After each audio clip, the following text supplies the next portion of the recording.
මේ බුදුදහම කියන්නේ මොකද්ද? බුදුදහම කියන්නේ මොකද්ද?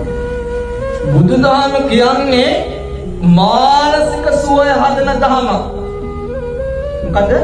මානසික සුවය හදන දහමක්.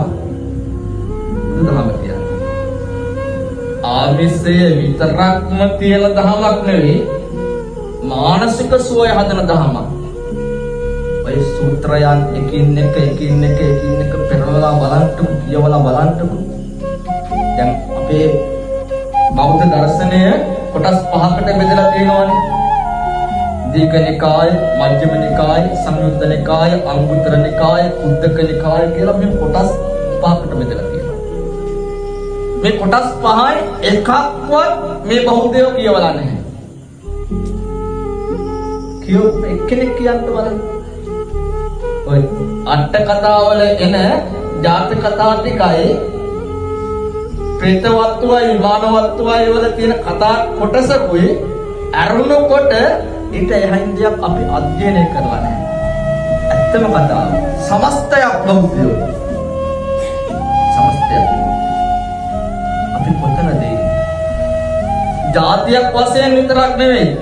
අපි යම් දහමක් අනුගමනය කරන, මම කියන්නේ මේක ආගමක් කියලා. මේක ආගමක් නෙවෙයි. හැමෝම හිතනවා මේක ආගමක් කියලා.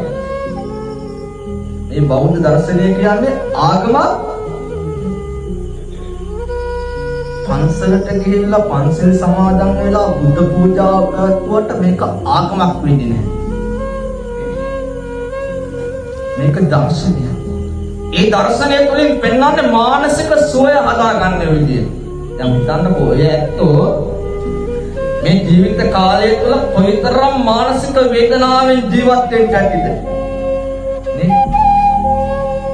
කොයිතරම් මානසික වේදනාවලින් ජීවත් වෙන්න ඇතිද? ඒ ජීවත් වෙච්ච වේදනාවන් වලට පත් වෙච්ච හේතු වෙච්ච කාරණාවලට එක දහම් කරණයක්වත් හිතුවාදී ප්‍රශ්න ගැටළු විසඳා ගන්න.